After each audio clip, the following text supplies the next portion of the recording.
오페라 오라토리오와 같은 규모가 큰 악곡의 계시부에 놓여져서 도입 역할을 하는 음악을 서곡이라고 합니다. 서곡은 연주 방법에 따라서 프랑스풍 서곡이 있고 또 이태리풍 서곡이 있습니다. 그런데 고전파 이후에 많은 서곡은 소규모 악기군을 위한 곡으로 연주되었습니다. 근데 근래에 와서 시작 부분의 서곡이지만 곡의 전체 내용과는 전혀 다른 느낌을 주는 서곡도 많이 생겨나게 되었습니다. 로마의 사육제가 그런 곡인데요. 연주자가 뭔가 이 분위기에 안 맞는다고 해서 연주를 포기해서는 안 되죠. 끝까지 가야만이, 끝까지 연주를 해야만이 멋진 곡임을 알 수 있습니다. 저는 한번 시작한 우리의 신앙의 노래도 시작했으면 끝까지 가야 된다고 생각합니다. 서곡부터 시작해서 마지막 장까지 가야 신앙의 맛이 나는 거죠. 연주도 서곡부터 시작해서 마지막 장까지 연주를 아주 잘해야 됩니다. 우리가 드리는 예배도 믿음도 처음부터 끝까지 가야 됩니다. 그래서 예배의 시작 시간을 잘 지키는 것도 중요합니다만 예배 처음부터 끝까지 하나님께만 올려드릴 수 있어야 됩니다. 더 나아가 우리 자신의 신앙의 모습도 하나님께 올려드리는 산 제물이 되어야 하나님 앞에 온전히 설 수 있습니다. 오늘 이 자리에 참석한 모든 성도님들의 삶이 처음부터 마지막까지 온전히 하나님 앞에 드려질 수 있기를 예수님의 이름으로 축원드립니다. 우리는 그런 모습을 예수님에게서 배우게 됩니다. 예수님은 태초에 천지 창조 사역을 감당하셨습니다. 때가 돼가지고 말씀이 육신이 되어 이 땅에 오셔서 공생애를 거치실 때에도 처음부터 끝까지 완벽하게 사역을 감당하셨습니다. 예수님을 반역하는 무리도 있었습니다. 예수님을 십자가에 못 박던 무리도 있었습니다. 끝내 예수님은 십자가에 못 박혀 죽으셨습니다. 그러나 다시금 살아나셨습니다. 죽은 지 3일 만에 부활하셨습니다. 그리고 40일 동안 이 땅에 계시면서 부활하신 자기의 모습을 보이시다가 수많은 사람들이 보는 가운데 승천하셨습니다. 약속하신 대로 보혜사 성령을 보내주셔서 성령 안에서 우리와 함께 하십니다. 그런데 그 예수님은 언젠가는 다시금 재림하실 겁니다. 그때는 예수님이 십자가에 달려오시는 것이 아니라 천군 천사 나팔 소리와 함께 큰 영광 가운데 오실 것입니다. 심판의 주로 이 세상에 오십니다.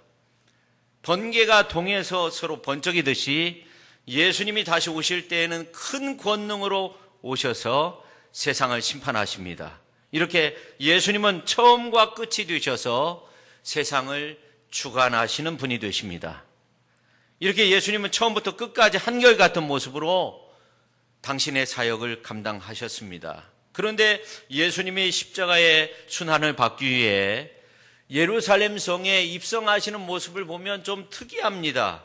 지금까지는 병든 자, 소외된 사람들, 죄인들과 함께 하셨는데 그 모습과는 다르게 호산나 찬송 소리를 들으면서 입성하셨습니다. 만왕의 왕으로 입성하셨습니다.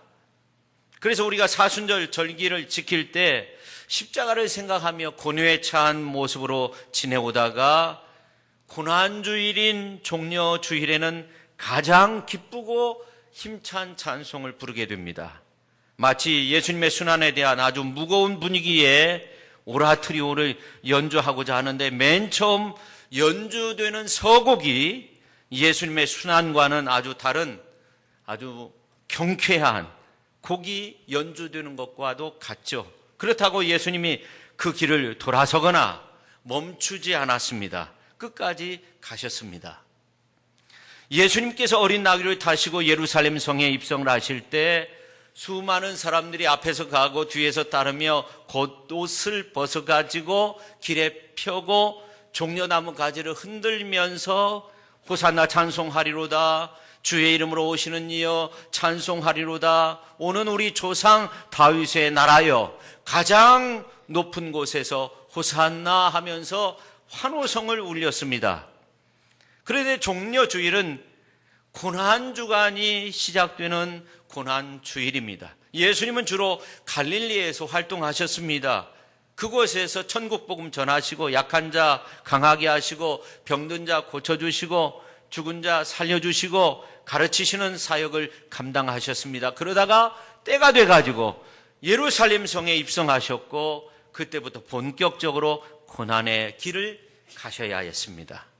고난주간에 많은 어려움을 겪었습니다. 가룟 유다의 배신이 있었고 본디오 빌라도 앞에서 신문을 받으셨습니다. 십자가를 메고 골고다 언덕까지 오르셨습니다. 십자가에 매달려서 모진 고난과 고초를 당하셔야 했습니다. 그뿐만 아니라 사망의 자리까지 내려가셔야 했습니다. 오늘 이제 본문에 나오는 것처럼 예수님은 수많은 사람들의 호산나의 환호 속에서 예루살렘 성에 입성하셨지만 그날부터 고난과 고초의 길을 걸으셔야 했습니다.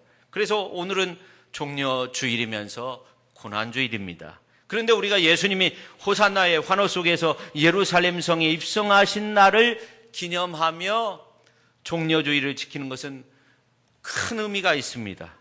여러분, 이 호산나의 히브리 말은 호시나인데 그 뜻은 이제 우리를 구원하소서입니다. 그런데 성경에 나와 있는 가장 순수한 찬양의 말이 바로 호시나, 이제 우리를 구원하소서, 그 말입니다.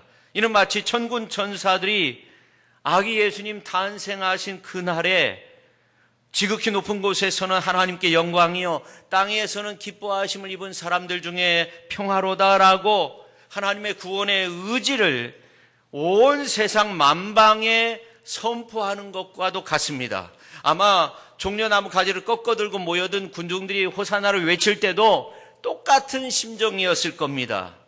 저는 우리가 이 나라 이 민족을 바라보면서 외쳐야 할 말도 호산나라고 생각합니다. 주여 이 나라를 이제 구원하소서, 이 나라 이 민족 위에 평화 통일을 주옵소서, 그렇게 외쳐야 됩니다. 지금 유월절을 지키기 위해 모여든 유대인들은 호산나 주님 우리를 좀 구원하여 주옵소서, 우리가 살 길이 없습니다. 로마의 압제 가운데 살 길이 없습니다. 도대체 우리는 누구를 믿고 의지하며 살아야 합니까? 이제 우리를 구원하소서. 지금 우리의 언어로 말할 때 하나님이 이 땅에 평화를 주옵소서, 그런 심정으로 종려나무 가지를 들고 호산나를 외친 것입니다. 꿈 같은 이야기죠. 메시아로 일컫는 한 사람이 수도 예루살렘 성에 입성하신다는 겁니다. 예루살렘 성의 의미는 샬롬의 성, 평화의 성. 그러나 얼마나 많은 사건 사고가 일어나고 있습니까? 예수님 그 당시에도 예수님이 예루살렘 성의 승리의 입성을 하셨지만 십자가의 순환을 받으셔야 했습니다. 예수님은 공생의 기간 동안 갈릴리 지역에서 활동하셨습니다. 그리고 예수님의 메시아 사역의 결정적인 순간이 다가왔을 때 예루살렘 성에 입성하셨습니다. 의사인 누가는 예루살렘 성에 입성하시는 주님의 심정에 대해서 이렇게 말합니다. 누가복음서 9장 51절에 있는 말씀을 보면 예루살렘을 향하여 올라가기로 굳게 결심하셨다고 그렇게 말씀하고 있고요. 누가복음서 13장 33절에 있는 말씀을 보면 오늘과 내일과 모레는 내가 갈 길을 가야 하리니 선지자가 예루살렘 밖에서는 죽는 법이 없느니라, 그렇게 말씀하고 있습니다. 이 예루살렘 성은 가나안 왕이 살았던 성읍이었습니다. 근데 다윗이 중건하고 이곳을 정치적인 중심지로 만들었고 하나님의 법궤를 이곳으로 옮겨가지고 종교적인 중심지로 만들었습니다. 그래서 이스라엘 민족의 중심지였습니다. 선지자들이 예루살렘 성을 중심으로 해가지고 활동했습니다. 구약 성경 대부분이 이곳을 중심으로 해서 기록되었다고 볼 수 있습니다. 이렇게 정치는 물론 모든 종교 사회 활동이 이곳에서 진행이 되었습니다. 그런데 예수님은 십자가를 주기 위해서 이곳으로 예루살렘으로 입성하셨습니다. 수많은 사람들이 환호했습니다. 호산나 이제 우리를 구원하소서 외치면서 환호했습니다. 그런데 오늘 이제 본문 말씀 마가복음서 11장 8절에 있는 말씀을 보니까 나뭇가지를 펴며라고 말씀하고 있습니다. 이 말은 미완료 형태의 동사인데 한 번 펴고 끝났다는 그러한 말이 아닙니다. 계속적으로 지속되어 나갔다는 그런 의미가 있습니다. 다시 말해서 예수님께서 예루살렘에 가까이 옴에 따라 사람들은 계속적으로 더 많이 종려나무 가지를 꺾어가지고 길에 깔아드렸습니다. 왕을 영접하는 것입니다. 백성들은 왕으로서 예수님을 영접하였고 우리를 구원해달라고 호산나 호산나 지금 우리를 구원해달라고 그렇게 외쳤습니다. 그러나 어떻게 되었습니까?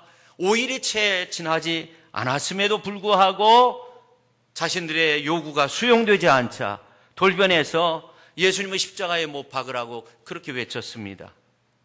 찬송하리로다 다윗의 자손 호산나 지금 우리를 구원해달라고 그렇게 외쳤던 그들이 이제 자기의 방법대로 구원이 이루어지지 않자 예수님을 십자가에 못 박았습니다. 그러나 우리는 주님을 향해서 계속해서 영원토록 호산나 찬송을 올려드릴 수 있어야 됩니다. 주님 하신 그 일에 대해서 감사하며 주님 이루신 그 구원에 대해서 감사하며 저와 여러분은 오늘 또 내일 또 영원토록 동일하신 그 하나님 앞에 그 예수님 앞에 그 주님 앞에 호산나 찬송을 부르며 살아야 될 줄로 믿습니다. 그러면 오늘 종려주일을 지키며 왜 변함없이 우리가 호산나 찬양을 올려야 되는가 하는 겁니다. 첫째, 평화와 구원과 승리를 주신 겸손한 왕이 되실 것이기 때문에 호산나입니다. 여러분, 우리 민족은 중대한 기로에 놓여 있습니다. 앞으로 남과 북이 휴전협정에서 평화협정으로 체결이 되어지고 다자간의 외교가 잘 이루어져서 우리 대한민국이 민주평화통일 국가를 이루어야 됩니다. 남과 북이 살 길은 남북의 위정자들이 겸손하게 모여서 아주 신중하게 나라와 민족을 섬기는 자세로, 국민을 섬기는 자세로 임할 수 있어야 됩니다. 어느 한 개인의 나라 민족이 아닙니다. 분단된 조국, 허리 잘린 조국, 어떻게 해서든지 하나 된 모습으로 전진해 나가야 됩니다. 서로 대치 상태에 들어가고 위협하는 동족 백성이 되어서는 이 나라 민족의 미래가 없습니다. 하나님이 기뻐하시지 않습니다. 정말 지혜를 모아가지고 겸손하게 이 나라와 민족과 이 백성을 섬기는 위정자들이 되어야 합니다. 그래서 우리가 릴레이 기도 때 교회를 위해서도 기도해야 되지만 하나님 나라 확장을 위해서도 기도해야 되지만 이 나라와 민족 통일을 위해서 평화 통일을 위해서 기도하실 수 있기를 간절히 축원드립니다. 참 재밌는 것은 이미 600년 전 스가랴 선지자가 오늘 예수님의 입성하시는 모습을 예언했다는 겁니다. 스가랴서 9장 9절에 있는 말씀을 보면 시온에 따라 크게 기뻐할지어다 예루살렘에 따라 즐거이 부를지어다 보라 내 왕이 내게 임하시나니 그는 공의로우시며 구원을 베푸시며 겸손하여서 나귀를 타시나니 나귀의 작은 것 곧 나귀 새끼니라 그렇게 말씀하고 있습니다. 앞으로 메시아가 오시는데 만왕의 만유의 주로서 오시는데 그분이 예루살렘 성에 입성하시는데 나귀 새끼 타고 어린 나귀 타고 입성하신다는 거예요. 그래서 시온에 따라 예루살렘에 따라 즐거이 부를지어다 노래할지어다 너의 왕이 너에게 임한다 그렇게 말씀하였습니다. 600년 전에 그렇게 말씀했습니다. 근데 마태복음서 21장 9절에 있는 말씀을 보면 예수님이 어린 나귀 타고 입성하시는데 놀라웁게 백성들의 입술을 통해 계속적으로 예수님이 다윗의 자손으로 왕 되심을 선언하고 있습니다. 그리고 겸손하신 왕이 되심을 선언하고 있습니다. 마태복음서 21장 5절에 있는 말씀을 보면 그는 겸손하여 나귀 곧 멍에 매는 짐승의 새끼를 탔도다 그렇게 말씀하고 있습니다. 그것도 한 번도 타보지 않은 어린 나귀 새끼를 타신 거죠.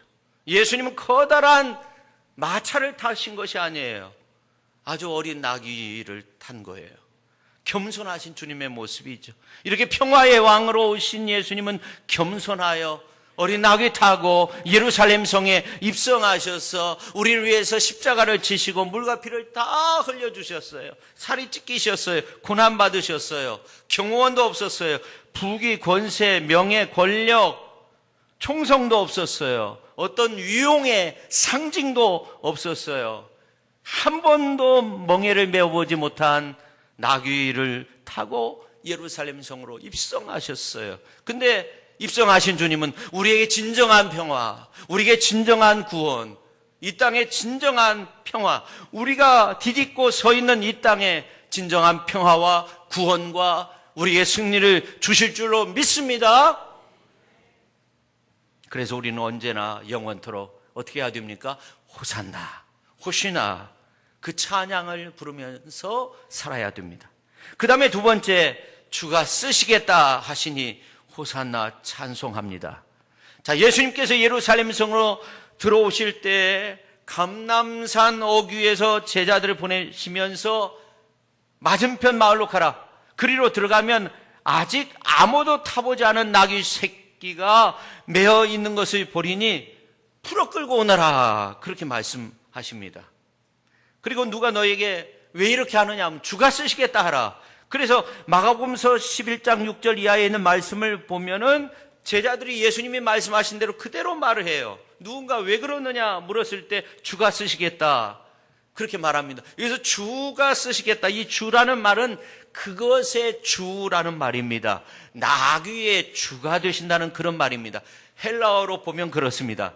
여러분, 예수님은 지금까지 자신을 인자, 사람의 아들로 그렇게 말씀하셨지 내가 주다 그렇게 말씀하신 적은 거의 없어요. 그런데 오늘 말씀 가운데 보니까 그것의 주라는 칭호를 사용하고 있습니다. 아주 특별한 칭호를 사용하고 있습니다. 앞으로 이루어질 예루살렘에서의 주님의 순환과 그 순환의 과정을 주로서 준비하고 계시는 거죠. 예수님은 예루살렘 입성을 위해서 나귀 새끼의 주 되심을 선언하신 거예요. 성도 여러분, 우리는 어떻게 보면 나귀와 같이 죄와 사망에 매여 있는 그런 존재입니다. 그런 고삐에 매여 있습니다. 그런데도 하나님은 우리를 사랑하시고 우리를 쓰시겠다고 말씀하세요. 우리가 아직 죄인 되었을 때, 죄와 사망의 고삐에 매여서 꼼짝 못하고 있을 때 우리를 사랑하신다. 우리가 죄인 되었을 때 우리를 사랑하신다고 그렇게 말씀하시고 또한 우리를 사용하십니다. 주가 쓰겠다 말씀하십니다. 그때 우리가 해야 할 말은 호산나 찬송밖에 없는 겁니다. 어느 신실한 크리스찬의 가정에 한밤중에 강도가 들었어요. 꼼짝 마, 엎드려. 있는 거 다 내놔. 그렇게 말했어요. 그러니까 막 가족들이 막 벌벌 떨면서 공포에 질려 있는데 이분이 무릎을 딱 꿇고 고개는 숙이고 이제 그 강도를 보면 안 되니까 이제 손에 올려가지고 빌면서 목숨만 살려주십시오. 있는 거 다 드리겠습니다. 통장, 수표, 뭐 현금, 보석 다 내주었어요. 그러자 강도가 말합니다. 앞으로 10분 동안 꼼짝 말고 있었어. 만약 움직이면 다 죽어. 막 그렇게 소리를 지른 거예요. 너무나 겁에 먹어서 이 10분 동안 기다리는데 1시간처럼 느껴지는 거예요. 몇 분이 지났습니다. 갑자기 성령께서 감동을 주시는데 하나님의 음성이 들리는 듯 합니다. 목숨만 살려주시면 있는 거 다 드리겠습니다. 참으로 오랜만에 너로부터 듣는 신앙 고백이구나. 6.25 때 총탄 속에서 거대한 포탄이 떨어져서 흙먼지가 날릴 때 너가 그렇게 고백했었지. 하나님 목숨만 살려주시면 내 생에 깨끗하게 주님 앞에 드리겠습니다. 그런데 너는 그 이후로 한 번도 그 말을 한 적이 없다. 그런데 강도 앞에서 너가 그 말을 하게 되었구나. 그래서 이분이 강도를 만났는데도 눈물 콧물 흘리면서 아주 철저하게 회개했다고 합니다. 여러분은 어떠십니까? 여러분이 그렇게 힘들고 아프고 괴롭고 어려울 때 하나님이 이번만 해결해 주시면, 이번 문제만 해결해 주시면 저의 인생을 주님 앞에 드리겠사. 분명 그렇게 기도했었잖아요. 하나님 없이는 나는 못 삽니다. 누가 뭐래도 저는 하나님을 찾으면서 하나님을 의지하며 하나님 앞에 기도하며 평생토록 그렇게 살겠습니다. 그렇게 간절히 하나님을 향해서 사랑의 고백을 했었잖아요. 근데 언제부턴가 주님을 십자가에 못 박는 빌라도처럼 그렇게 지내고 있는 것은 아닙니까? 언제부턴가 그렇게 세속화되고 세상적으로 아주 깊게 취해 있는 그러한 모습 속에서 살고 있는 것은 아닙니까? 이 사순절에 주님이 걸어하신 그 고난을 구체적으로 묵상할 수 있어야 됩니다. 이 고난 주간에, 이 한 주간에 우리가 다시금 내가 정말 하나님의 나라에 속한 사람인가? 그분이 정말 나의 왕이고 나의 주가 되시는가? 우리는 한번 고민해 봐야 됩니다. 오늘 3절 말씀 보세요. 주님이 나귀와 같이 죄와 사망 가운데 매여있는 우리를 쓰시겠다 하십니다. 얼마나 큰 영광입니까? 나같이 부족한 것을 쓰시겠다 하시니 우리는 이 요구에 순종하여서 더 많은 하나님의 은혜를 누릴 수 있어야 됩니다. 쓰시겠다 하시니 호산나입니다. 바울처럼 다 이루었다고 생각하면 안 됩니다. 아직도 갈 길이 멉니다. 우리는 하나님이 위에서 부르신 부름의 상을 향해서 나아갈 수 있어야 됩니다. 오늘 이 자리에 나오신 모든 분들이 이제 계속적으로 호산나 호산나 찬송하면서 하나님 앞에 영광 올려드리는 복된 삶을 살아가실 수 있기를 예수님의 이름으로 축원합니다. 성도 여러분, 마태복음 25장에 나오는 말씀을 보면 달란트 비유가 나오는데 이 달란트 비유 가운데 보면은 주님이 달란트를 1달란트, 2달란트, 5달란트를 맡기는데 주님이 어떠한 것을 요구한 것이 아닙니다. 그저 맡기셨어요. 근데 중요한 것은 뭐냐면 2달란트 받은 사람, 5달란트 받은 종과 같은 그런 마음이 필요한데 2달란트, 5달란트 받은 종은 주님의 마음을 알았어요. 주님의 심정이 되었어요. 주님은 많은 것을 남기길 원했어요. 1달란트 받은 사람은 그걸 몰랐어요. 2달란트, 5달란트 받은 사람은 책망받지 않았어요. 칭찬받았어요. 주님의 잔치자리에 참여할 수 있게 만드셨어요. 오늘 이 자리에 참여한 모든 분들이 주의 사명, 주신 사명 잘 감당하여서 칭찬받는 훌륭한 믿음의 종들이 다 되실 수 있기를 예수님의 이름으로 축원합니다. 주가 쓰시겠다 하시면 어떻게 해야 돼요? 호산나 찬양해야 되는 겁니다. 그 다음에 세 번째, 잃어버린 것까지 회복시켜 주시니 호산나 영광의 찬송을 드려야 된다는 겁니다. 지난 주일 저녁에 패럴림픽 폐막식이 있었습니다. 패럴림픽이라는 말은 하반신 마비라는 뜻의 패럴브리직이라는 말과 올림픽이라는 이 단어가 합성된 겁니다. 하반신 마비 되신 분들이 모여서 올림픽을 치른다는 건데 지금은 이제 다른 장애를 가진 분들도 참여를 합니다. 그래서 그리스 파라라는 말을 사용해서 이제 나란히라는 그런 의미가 강조되고 있습니다. 지금은 좀 달라졌죠. 근데 서울 올림픽 때부터 개최 도시에서 패럴림픽이 개최됩니다. 30년 만에 우리나라에서 개최된 겁니다. 근데 이번 폐유식에서 아주 특별한 시간이 있었어요. 특별한 시간이 있었는데 황연대 성취상이 주어졌어요. 최우수 선수상입니다. 근데 이 황연대라는 분이 있는데 이분이 어떤 분이냐면 소아마비를 앓고 있었어요. 근데 이분이 오늘의 여성상이라는 상금을 받았는데 이것을 올림픽위원회에 기부를 했어요. 그래서 제정이 됐어요. 그래서 이제 이 그 시상을 할 때 메달을 수여하는데 원래 메달은요, 모든 메달이 순금으로 된 것은 없답니다. 근데 황연대 성취상의 메달은 순금으로 되어져 있다고 합니다. 성적도 좋아야 하지만 얼마만큼 그 어려움을 잘 이겨냈느냐 하는 거죠. 그걸 심사를 해요. 3명씩 남녀 6명 뽑아가지고 남녀 2사람 선택을 해서 수상자로 선정을 하는데, 이번에 이 황연대 이분이 치매에 걸렸다고 하는데 참 안타깝죠. 근데 이분이 직접 와서 시상을 했어요. 근데 이번 경기에서 가장 감동적인 그런 장면이 있어요. 그 뭐냐면 아이스하키 선수들, 파라 아이스하키 선수들이 메달을 땄어요. 동메달을 땄어요. 영화로도 만들어졌어요. 3월 8일에 개봉이 됐는데, 우리는 썰매를 탄다. 스케이트를 타는 것이 아니라 썰매를 탄다는 거예요. 창단 3년 만에 세계선수권에서 은메달을 수상했어요. 기적의 드라마를 썼습니다. 강원도 팀 1개 팀밖에 없습니다. 근데 미국이나 카나다와 같은 경우는 수백 팀이 있다고 합니다. 근데 이분들은 썰매를 타요.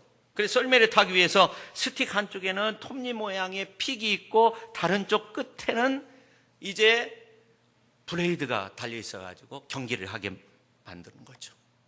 팔의 힘으로 막 가요. 엄청나게 빨리 가요. 근데 참 놀라운 것은 이제 저기 화면에도 보이는데, 우리가 썰매를 타면 어때요? 그 어렸을 때 썰매 탈 때 양쪽에 날이 있어가지고 잘 가잖아요. 균형도 잘 잡히잖아요. 근데 날이 하나밖에 없어요. 그러니까 그 위에 앉아있는 것도 힘들어요. 근데 한번 속력을 내면 멈출 수가 없어요. 그냥 막 부딪히는 거예요. 앞에 막 쇠로 이렇게 보호막이 다 되어 있는데 막 다른 사람을 얼굴을 찢기기도 하고 다리, 몸 막 운동을 해요. 그러니까 기부스를 하고 운동을 하는 거예요. 기부스를 하고. 근데 대부분이 한쪽 다리가 없으신 분들이 많더라고요. 사고로 다리를 잃은 거예요. 저는 그 모습을 보면서 정말 짧은 시간 보다가 너무나 눈물이 나가지고 더 이상 볼 수가 없었어요. 근데 이분들이 그런 말을 해요. 우리는 한때 우리도 다리가 있었으면 얼마나 좋았을까, 그렇게 생각한 적이 있다는 겁니다. 근데 지금은 그런 생각을 하지 않는다는 겁니다. 우리는 하늘나라에 가서, 천국에 가서 이런 말을 할 수 있다는 거예요. 정말 행복했었다. 당신들은 한 가지 인생만 살면서도 어렵게 그렇게 사는데 우리는 2가지 인생을 살았다 하는 거예요. 사고로, 무슨 질병으로 다리를 잃었다는 거예요. 2 인생을 사는 거예요. 근데 2 인생을 살면서도 그 장애를 다 극복하고 그렇게 행복하게 지낸다는 거예요. 여러분, 이 호산나의 찬양은 뭔가 하면 회복을 노래하는 겁니다. 호산나의 기원은 솔로몬 시대로 가요. 다윗의 자녀들이 많이 있었는데 형제들끼리 서로 죽이기도 하고, 근데 다윗은 아들 솔로몬을 왕으로 세우기 위해서 이제 선지자 대제사장을 동원해가지고 기름을 부어요. 그래서 이제 기름을 부어가지고 기혼강에 갔다가 이제 기름 부어서 솔로몬이 이제 예루살렘 성으로 입성할 때 선왕 다윗이 타던 말을 타고 예루살렘 성으로 입성할 때 많은 사람들이 외친 말이 뭐냐면 호산나라는 말입니다. 이제 우리를 구원해 달라는 겁니다. 시편 118편 25절에 기록이 되어져 있습니다. 근데 오늘 이제 말씀 가운데 보니까 이런 말씀이 나와 있어요. 다윗의 나라여, 호산나 찬양을 부르면서 다윗의 나라여, 그렇게 말씀하고 있다는 거예요. 여러분, 이스라엘 백성들은요, 자기 나라를 자랑할 때 아주 소개하는 사람이 꼭 있어요. 우리는 아브라함의 자손이다. 그 다음에 우리는 모세의 자손이다. 그 다음에 3번째 다윗의 자손이다. 근데 오늘 호산나 찬양을 부르는 이스라엘 백성들의 모습을 보니까 모세, 그 다음에 아브라함 전혀 말하지 않고 있어요. 누구? 바로 다윗의 자손 예수라고 말하고 있어요. 모세의 자손이라고 하지 않습니다. 다윗의 자손이라는 거예요. 다윗의 자손 우리 주 예수여 우리를 구원해 달라고 그렇게 외치고 있습니다. 이 말은 나귀 타고 예루살렘 성에 입성하시는 그 예수님이 다윗의 자손으로 무너진 이 나라를 회복시킬 수 있다는 겁니다. 이 민족을 회복시킬 수 있는 분이라는 겁니다. 그래서 군중들이 막 외치는 거예요. 다윗의 후손으로 오시는 분, 다윗의 나라여, 그렇게까지 외칩니다. 근데 예수님은요, 유대인들의 그 선민사상, 그 신앙에 묶이지 않았어요. 이스라엘을 출애굽시켜서 가나안 땅에 정착하게 한 모세라는 민족의 지도자의 굴레도 한정되지 않았고요, 다윗의 왕조에도 국한되지 않았어요. 한마디로 나귀 타고 입성하신 예수님과 호산나라고 외쳤던 군중과의 서로의 기대치가 전혀 달랐던 것이죠. 그러니까 호산나를 외친 수많은 군중들은 예수님이 이스라엘을 회복하실 왕으로 알았지만, 예수님은 이스라엘의 정치제도, 종교제도, 모든 것들을 다 뛰어넘고, 제사제도, 이러한 모든 것들을 다 뛰어넘고 온 인류를 구원하실 왕으로서 십자가의 길을 걸으신 겁니다. 할렐루야. 그래서 예루살렘에 입성한 예수님은 맨 먼저 어디로 가십니까? 성전으로 가가지고 성전을 정화시켰어요. 율법은 있지만, 제사 제도는 있지만 예배가 없는 거예요. 하나님을 사랑하는 마음이 없었어요. 그래서 예수님은 성전에 들어가서 성전을 다 정화시켰어요. 이 사건으로 제자들은 요한복음서 2장 17절에 있는 말씀을 보면은 시편 69편 9절에 있는 말씀이 생각난다는 거예요. 다시 말해서 주의 전을 사모하는 열심히 나를 삼키리라, 주님을 삼키리라 한 것을 기억하였다고 그렇게 말씀하고 있어요. 결국 예수님이 여러 가지 일로, 특히 성전을 정화시키는 이러한 일로 4일 만에 붙잡혀 5일 만에 십자가에 못 박히게 됩니다. 성도 여러분, 종려나무를 흔들며 호산나를 외쳤던 군중들의 기대와 예수님의 기대와 전혀 달랐다는 거예요. 아니, 예수님이 가졌던 기대는 군중들이 가졌던 그 기대보다 훨씬 더 컸습니다. 이스라엘 나라에만 국한되지 않았습니다. 예수님은 온 나라 백성들, 온 민족 백성들, 오늘 우리까지도 구원하시기 위한 구원의 길을 걸으신 겁니다. 그래서 오늘 우리가 종려주의를 맞이해서 호산나 찬양을 불렀지만, 주님을 내 시각과 내 좁은 소견, 내가 가진 작은 믿음으로 바라보고 있지는 않는가, 우리가 한번 생각해 봐야 됩니다. 좁은 소견, 좁은 믿음을 가지면 한때 뒤에서 따르고 앞에서 나가며 호산나 찬양을 불렀지만 5일도 못 돼가지고 강도 바라바를 살리고 예수를 십자가에 못 박으라고 그렇게 소리쳤던 그 군중 속에 내가 서 있을 수도 있다는 겁니다. 주의 뜻과는 다른, 전혀 다른 길을 갈 수도 있다는 거예요. 마치 주님의 그 고난의 노래를 아주 웅장하게 연주하기 위해서 오라트리오, 성경을 배경으로 한 노래를 말하는 건데, 그 오라트리오를 연주하는데 서곡에 가서 맨 처음에 부르는 노래가 전혀 다른 모습의 노래로 그렇게 부를 수 있다는 거예요. 물론 골고다 언덕을 오르시는 대서사시의 한 부분일 수도 있지만, 주님은 우리에게 말씀하십니다. 너는 나를 따라야 된다. 너는 너의 십자가를 지고 나를 따라야 된다. 너에게 태인 십자가가 있다 말씀하십니다. 우리는 그 십자가를 지고 주님을 바라보며 믿음의 길을 걸어야 되는 겁니다. 그 아름다운 믿음의 길을 걷는 저와 여러분 모두가 될 수 있기를 예수님의 이름으로 축원합니다. 오늘 예수께서 나귀 타고 갔던 예루살렘 입성길, 겉으로 볼 때 왕이 되어서 화려하고 아주 넓은 길을 걸었습니다. 그러나 그 길은 예수님 스스로 골고다 언덕을 향해서 간 길이었습니다. 그 길은 예수님께서 죄인들을 전부 다 업고 등에 태우고 도살장으로 끌려가는 어린 양과 같은 그 모습의 길이었습니다. 예수님이 스스로 낮아지셨어. 우리를 끌어안고 저 골고다 언덕 십자가상에서 물과 피를 다 흘리심으로 완전한 구원을 이루셨습니다. 그러므로 오늘 우리는 변함없이 호산나를 외쳐야 됩니다. 오늘의 우리도, 내일의 우리도, 아니 영원토록 우리 모두가 호산나 찬양을 부르며 주께 영광 올려드리는, 주 예수님 앞에 찬양과 영광을 올려드리는 귀한 삶을 살아야 될 줄로 믿습니다. 이 시간 우리가 함께 기도하도록 하겠습니다. 오늘 말씀을 생각하면서 우리가 함께 기도하도록 하겠습니다. 하나님 아버지, 오늘 우리가 이렇게 종려주의를 맞이해서 우리 자신의 신앙의 모습을 점검해 보길 원합니다. 정말 주님이 기뻐하시는 그러한 믿음의 길을 걷고 있는가? 돌이켜볼 때 너무나도 연약하고 부족한 우리의 모습들을 보게 됩니다. 아버지 하나님이여, 호산나 호산나 그렇게 찬양을 불렀고 지금 우리를 구원해 달라고 그렇게 외쳤던 저희들이지만 다 잊어버리고 주님을 십자가에 못 박는 잘못된 길에 서서 살고 있는 우리의 모습은 아닙니까?